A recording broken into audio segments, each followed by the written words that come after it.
Hello everyone, welcome back to the channel. Today we will learn about adverb phrase and adverb clause. English grammar में phrase और clause बहुत important concepts हैं.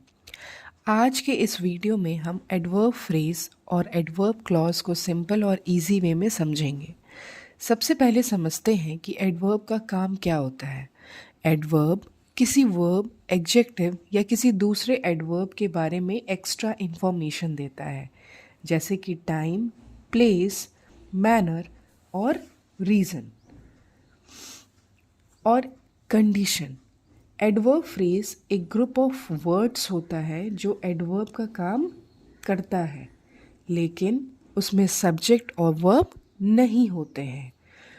और कभी कभी adverb clause भी adverb की तरह ही काम करता है, लेकिन उसमें सब्जेक्ट और वर्ब दोनों होते हैं.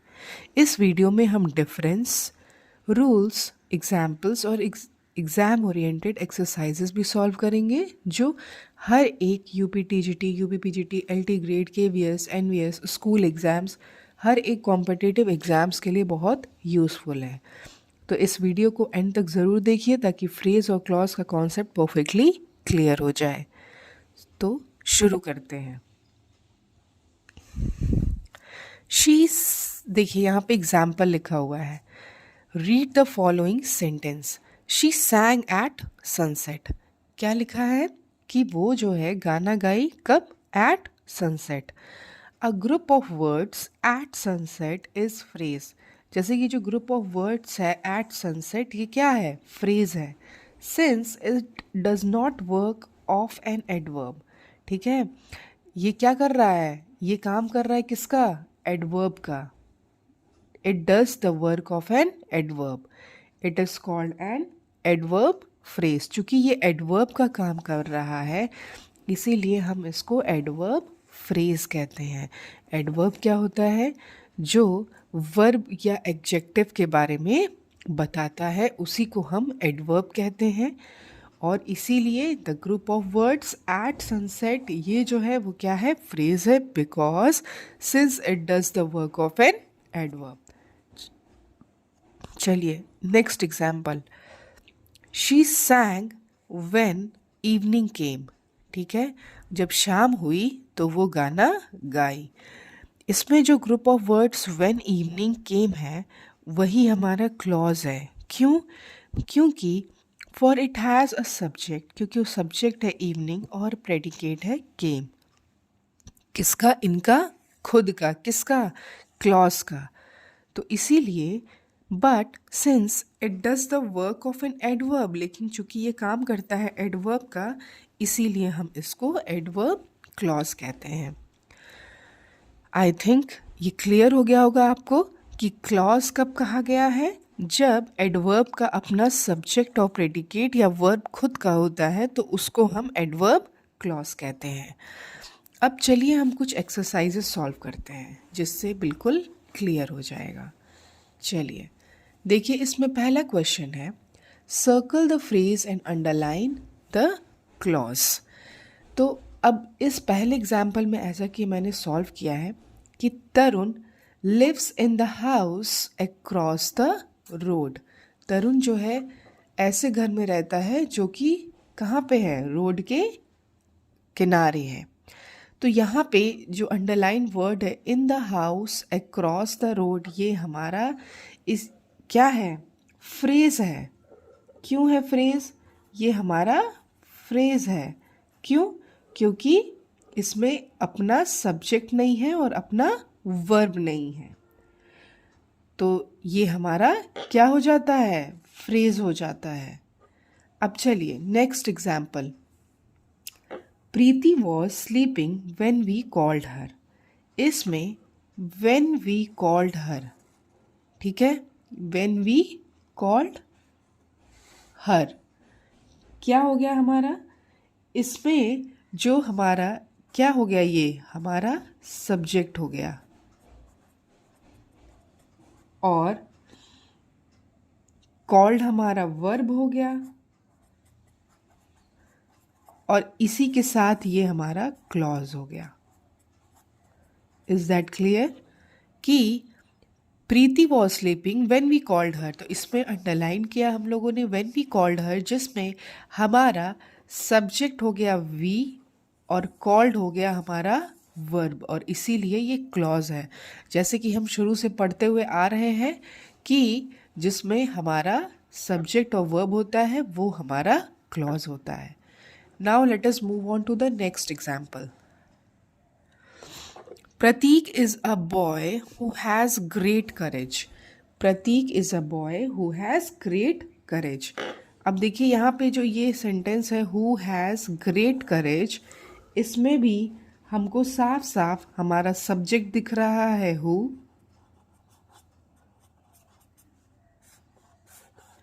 और हमारा वर्ब है has, और इसीलिए ये हमारा क्या हो गया है, एडजेक्टिव क्लॉज हो गया है। ठीक है, एडजेक्टिव क्लॉज हो गया है।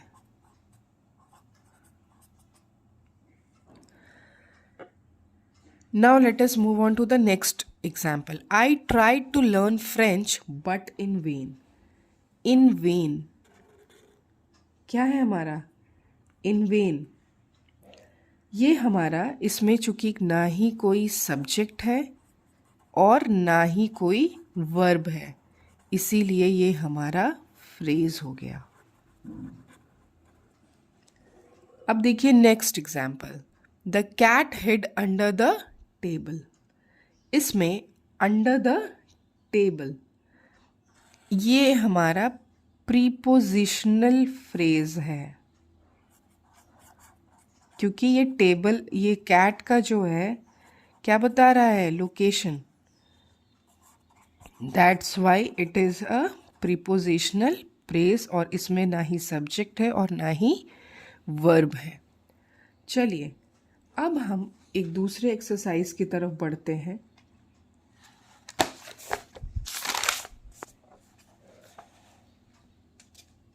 State whether the bold words form a noun clause और noun phrase.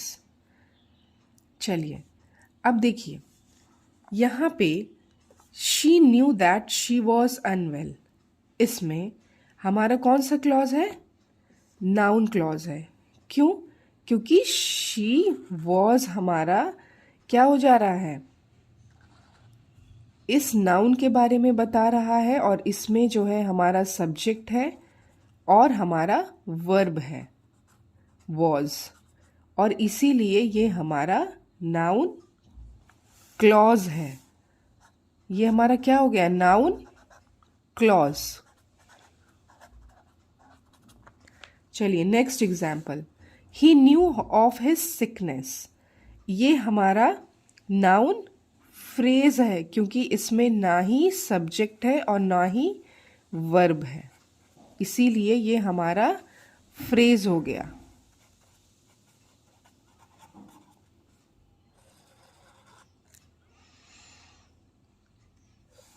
He told me that he was the new captain of the team.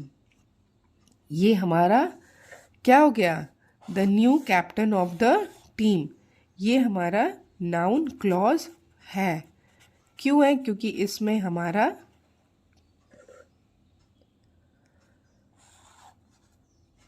Subject भी है और वर्ब भी है, हमारा सब्जेक्ट भी है और वर्ब भी है, इसीलिए ये हमारा क्या हो गया,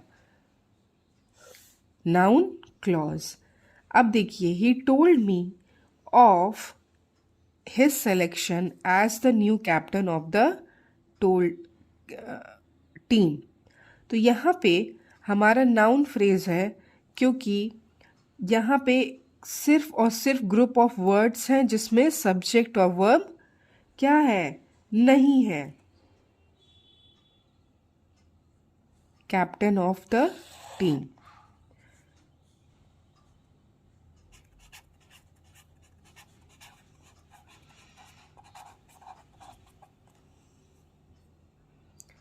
I wanted a clear answer.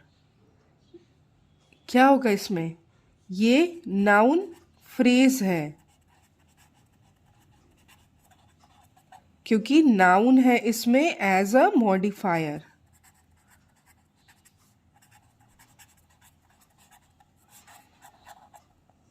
Clear answer. ठीक है,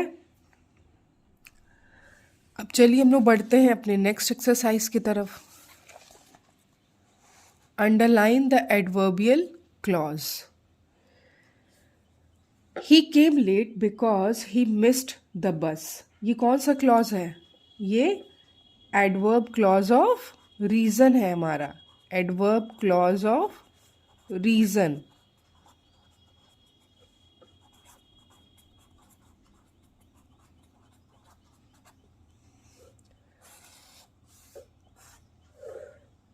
I wake up before my alarm clock rings. I wake up before my alarm clock rings. तो यहाँ पे क्या होगा? हमारा टाइम हो जाएगा। Adverb clause of time. इसके बाद he did the homework as he was told by the teacher. He did the homework as he was told by the teacher. तो क्या होगा इसमें? Adverb clause of manner.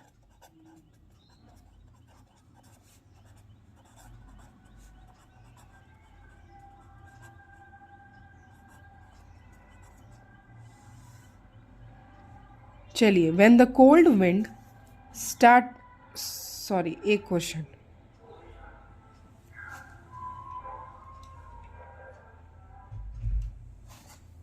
It is darker now than it was in the morning.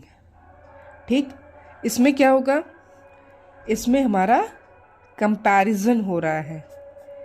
Adverb clause of comparison.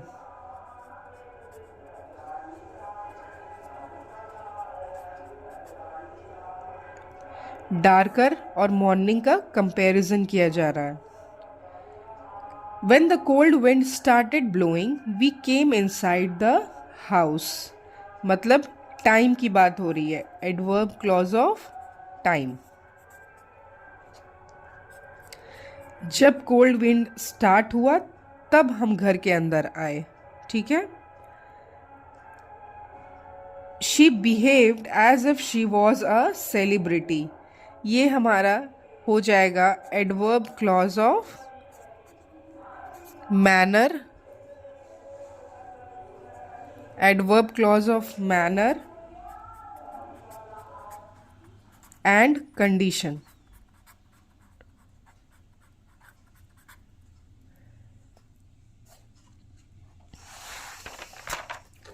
चलिए, अब next exercise, ये last exercise है हमारा।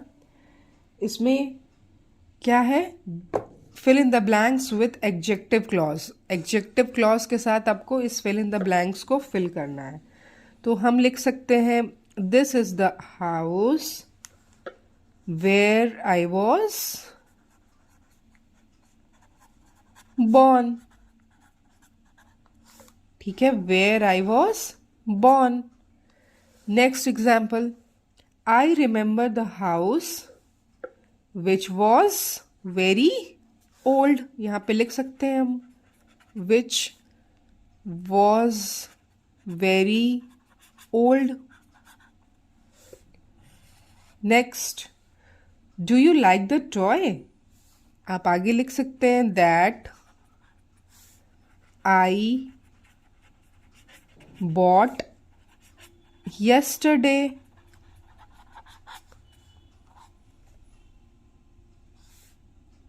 Complete कर दिया हम लोगों ने। I purchased all the medicines that the doctor prescribed.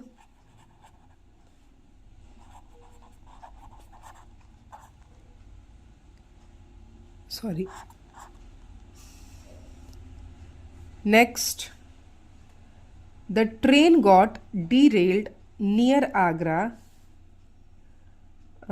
which caused panic among passengers.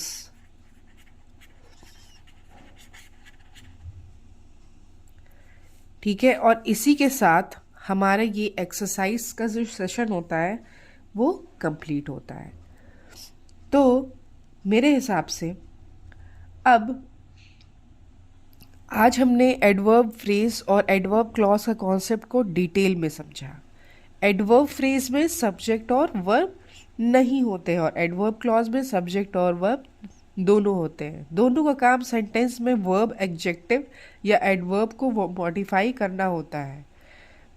अगर आप फ्रेज और क्लॉज का डिफरेंस समझ गए तो इंग्लिश ग्रामर का एक बहुत इम्पॉर्टेंट टॉपिक आपके लिए इजी हो जाएगा।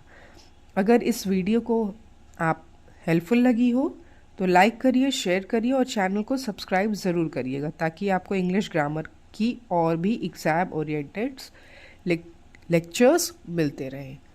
So thank you, keep learning, keep growing.